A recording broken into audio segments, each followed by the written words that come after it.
Good morning, everyone. I'm shooting this video on the deck of my home here in Woodstock, New York. Now, I'm going to try to keep this short, but first off, I want to say that this is not for people who are in crisis. This is for people who are curious. This is for people who are playful and who are wanting to create an experiment in the space of hypnosis, self-hypnosis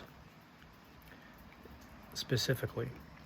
Now, I'll tell you, I came to this because over a year ago, I was diagnosed with heart arrhythmia, and being a pretty fit guy, take care of myself, run, swim regularly. I was 54 at the time. This was a big surprise to me, to my doctor. I had this arrhythmia and I had to have an ablation to correct it. First ablation didn't work out so well. So I went for a second one. And by the time I had that second one, I had been studying hypnosis for about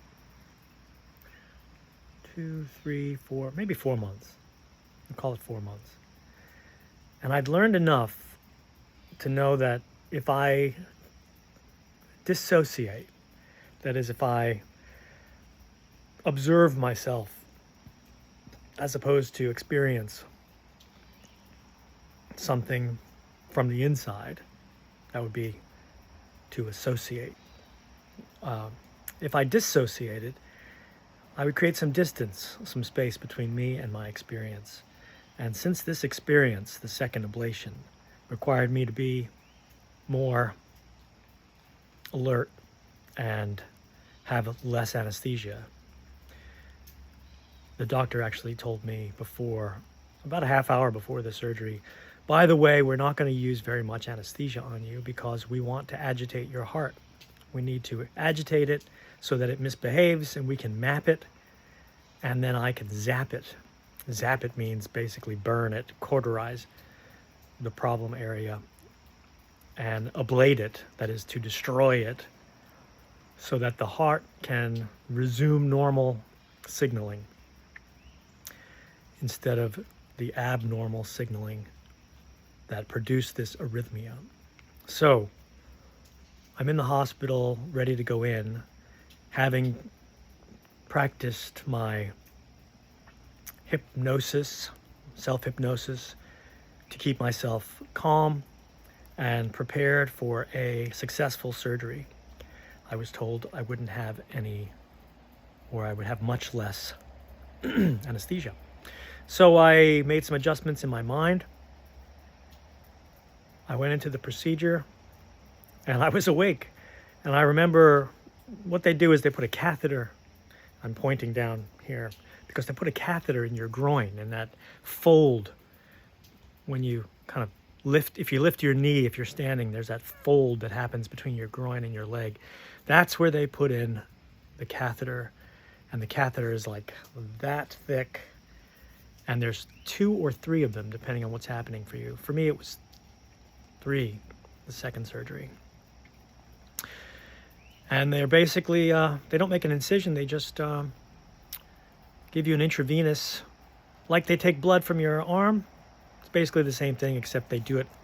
There's something that looks like it would be good and useful to do some writing on a cake, you know. Anyway, they went to put this catheter in. I heard the doctor say, "Okay, catheter's gonna go in now." And I thought, man, I'm gonna feel this. I'm going to dissociate. I'm going to watch myself on a screen in my mind, movie screen. And I did. And I saw myself lying there on the table. And I saw all of these people around me in my mind. And the cap that I had on. And I saw tubes. And I decided I don't need to have any of that stuff in my mind. I can make it different. I can take those things away. So I did. And I lie there on a table in my mind, and my wife was with me, and my friend Scott was with me, and Alan Alda from MASH showed up, I think because I watched MASH a lot as a kid. So I was happy to have Alan Alda there, which is, you know, fun and funny. I just went with whatever came up. And all this happened very quickly, and I heard the doctor say, okay, catheter's in. And I thought, no way the catheter's in, because I didn't feel anything. Catheter was in. There were 3 of them, apparently. I don't know. But I did start to feel kind of like a pipe cleaner sensation moving. And a long story short is I was awake through most of this surgery. At one point, the doctor said, I can't agitate your heart. Everything is too calm. And I realized my hypnosis work was actually working too well. And he said, I don't know what to do. And I said, I'll try something. And he said, try whatever you want. That would be great if you could get this to misfire. So I thought of something that would agitate me. And less than a minute later, he said, I've got it. He was speaking as if with exclamation points. I've got it. I've got it. So he mapped it. He said, I'm going to zap it. I'm going to put you to sleep because you're going to feel this. We're going to have to go through your heart. He said, to pierce your heart. And I thought, wow. And then I was out. And then I woke up and he said, we've got to test it.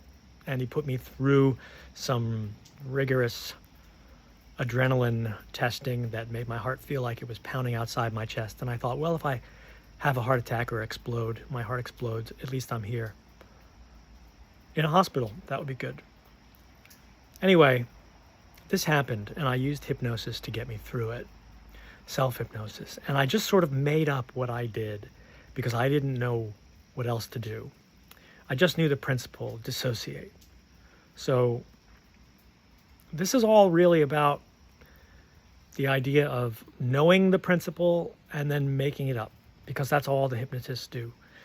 I know I've been studying hypnosis now. I've studied with many teachers, and I'll discuss them with you as we move on. But I kind of want to wrap this up. This is just a little introductory video. Next time, I'm going to talk about anger. I'm going to talk about anger and anxiety and how hypnosis turned me from somebody who was really angry and anxious before my surgery, my first surgery, into someone who did not have any anxiety anymore. Or when I did have it, when I do have it now, it doesn't hang around. It leaves very quickly. And ditto for anger. I used to be a really angry guy, and now I'm just not. That's coming up. But if you're interested and you found anything of this useful here, let me know in the comments. I'm only doing this because I want to put the story out there because I think it's valuable and it will unfold in time. But really, it's the story of how I went to a teacher, learned what I needed to learn, and now I do it for myself. And I think you can too. And I'm just going to unpack that. So comments would be great. It would let me know that someone is out there listening to this and it's useful. And that's it. Thanks a lot. See you next time.